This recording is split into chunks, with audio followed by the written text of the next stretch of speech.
Hey, peace, YouTube. One happy new year because I haven't seen you since like last summer. Yeah, so happy new year, happy holidays for those of you who celebrate the holidays. Peace and joy and love. So I am here with several updates. I haven't had a chance to post for many reasons.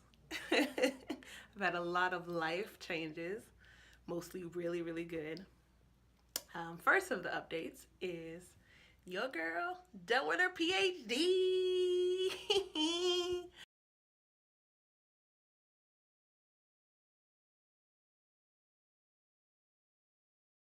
I am done. I'm officially a doctor. I finished my PhD in epidemiology in June, technically August, according to the graduate school, but I defended in June. Whew, so I made it.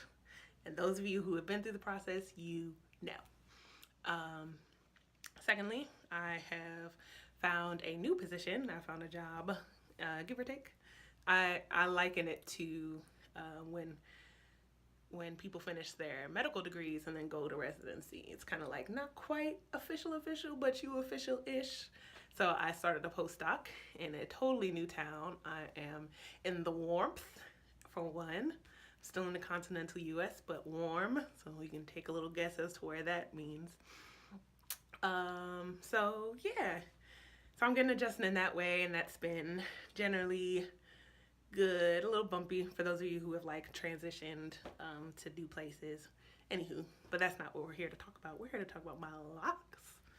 So, take off my shout out to Bangaville, Tangana Bangas. If anybody's seen them live, hello.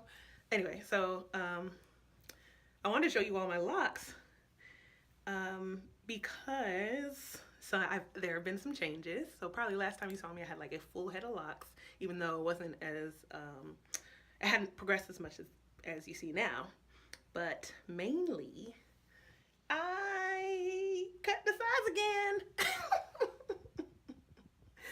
And they're not at all barbed. It's been probably almost, might be about 3 weeks or so since I've been in a barber's chair, maybe even a month. So I don't have the sides anymore. So I've been rocking my shaved sides and top locks, if you will. Also, this is technically my 1 year anniversary. Maybe it's like a year and a month now. Apologies, but I feel like as long as I get it in January, then it's okay. My loc'aversary was on December 30th. Yay me. Yay locks.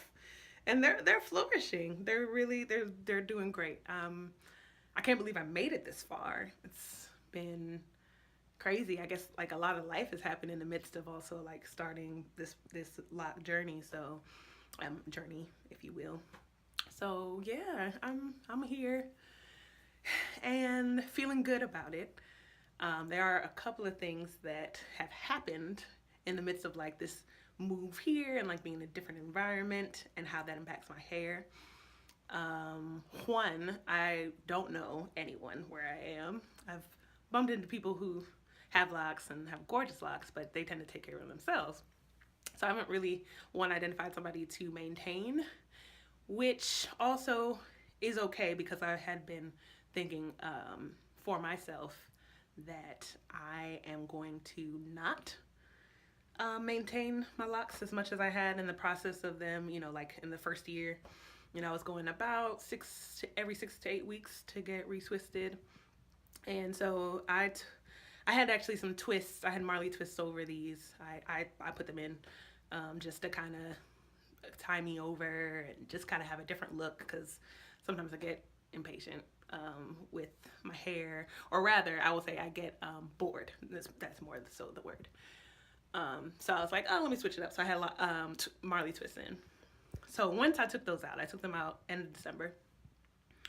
And I don't remember if I mentioned my loc'aversary was on December 30th. So before my loc'aversary, I took those twists out and I washed my hair. And I didn't retwist it. I was just like, well, I'm gonna let these chill. It's nice and thick. I really like the look. I'm sorry, I'm a little toasty right now. I do tend to wear head wraps and stuff to work. I'm a postdoc, and so I work in a university setting, but kind of still in like a semi-professional setting. Actually, it's pretty professional, I would say. Maybe not quite corporate, but for this particular institution, it's a big departure from where I finished my PhD. Everybody's like super laid back. I went to UNC. Tar Heels, anybody? Hey. So, so yeah, so like here, they're like a little bit more polished. So I'm not like fully free yet, but it's coming. But I've done a few things, and I'll insert some pictures, but mainly head wraps. I've done bantu knots, and occasionally I'll throw a little hat style in there. And I've done like, you know, just like an updo, this sort of situation. Again, I'll post pics. So yeah, that's been my styling options when I'm at work. But what really truly brings me here, in addition to all these other updates, is the fact that I'm in a new physical environment with different conditions, different water conditions in my apartment. So, I found out the hard way that using Dr. Bronner's, I'm gonna grab it. Sorry, reaching into my bathroom. Using young Dr. Bronners. So the first time I washed my hair, when I took it out of twist at the end of 2017, I had like a little bit about what you see here in the actual, this is diluted right now, but in the actual amount of Dr. Bronner's non-diluted, this is what was in the bottle. So I was like, oh, you know, like, let me add some water to this to help, you know, make it stretch a little further and help me create like a nice little lather in my head. So I did that, and it seemed fine at the time. I didn't really notice anything major, weird when I watched it that time. So fast forward, I think to last weekend. Yes, last weekend. I was like, I'm not gonna wash my hair, but my sides were kind of, they just seemed a little bit like dirty and a bit flaky a bit. So I was like, let me just wash it. Let me just like throw some Dr. Bronner's in there and like wash it up. I do that. And y'all, Dr. Bronner's played my life. It was straight waxy, build-uppy. I was scrubbing and I was like, this feels strange. And then I look at my fingers and it is like gunk. Solidified oil is what I realized, you know, after thinking about what Dr. Bronner's is. It's an oil-based soap. Coconut oil, hemp oil, palm kernel oil, olive oil. There's oils, jojoba oil, mad oils in this soap. Which, I mean, it's a great soap. It was great before I moved from North Carolina. Here, so I was like, what in tar nation? I ended up using like undiluted Dr. Bronner's again to kind of like get whatever I thought was happening out. And that seemed to be okay, but it still kind of felt waxy and filmy. So I do a little bit of Googling because I am a researcher by training. And so I find, and this is actually on Dr. Bronner's website, and I will link that in the bottom. So look at that. For those of you who are dealing, or excuse me, who have hard water in your household, wherever you bathe and wash your hair, Dr. Bronner's and hard water do not mix. Like, don't do it, because the minerals in the hard water cause the oils in Dr. Bronner's soap to solidify again. So what happens is mixing hard water and Dr. Bronner's in your hair will result in a waxy, filmy, oily, solidified-y, oily situation. Like, think about putting like the white coconut oil when it's solid in your hair. That's what happens. And so here I am like, what, huh? So come to find out, also after doing a little bit more scavenging of the interwebs, Jackie Locks encountered the same thing. Hey, Jackie. So she recently posted a video in which she was like trying to do an ACV rinse and baking soda rinse, and I was looking as well, like, how can I get over this? And I actually found another website too that talked about the fact that Dr. Bronners and locks don't do it. And I'm like, most of the lock community, y'all know, you see, folks are championing Dr. Bronners, which, you know, like I had been using Dr. Bronners for a minute. Like I use it on my body, like my whole body gets Dr. Bronners. Had no issues until I encountered a new water source. So anyway, so Jackie Locks had posted a video about doing a cleanse of her locks to remove the buildup, and I think one of her last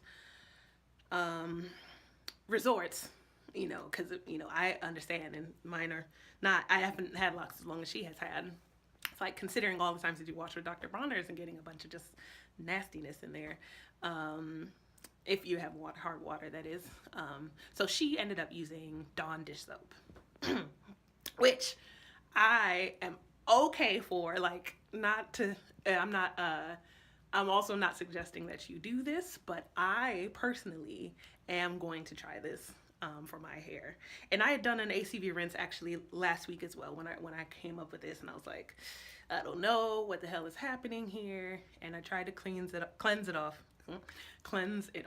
and it was it didn't feel totally clean. So tomorrow I'm going to try this, and I'm gonna either add on to this video. It's already 11 minutes long because I'm talking a lot, or I'm just gonna make another video. So either way, stay tuned. I'm gonna take some pictures, or probably try and get some live footage of the process. And they just kind of looked a bit dull, and they feel a little like there's something on there. So I'm not really happy about that, and I want to kind of make sure that I'm continuing a positive and healthy journey for my locks. So yeah, I'm gonna give it a go. And we'll see how it goes. So y'all stay tuned, and again, thank you for tuning in. And if you have any thoughts, comments, want to say hi, and positive comments, please go ahead and drop them below. And yeah, thanks to people who have subscribed over time. I've seen some of y'all trickle in the midst of dissertation process, so thank you for being there, and I hope you're still here, because it's been a while, but I'm gonna try and do better now that I am no longer in school, even though it still feels like I am. All right, y'all, so yep, I'll speak to y'all soon. Peace. And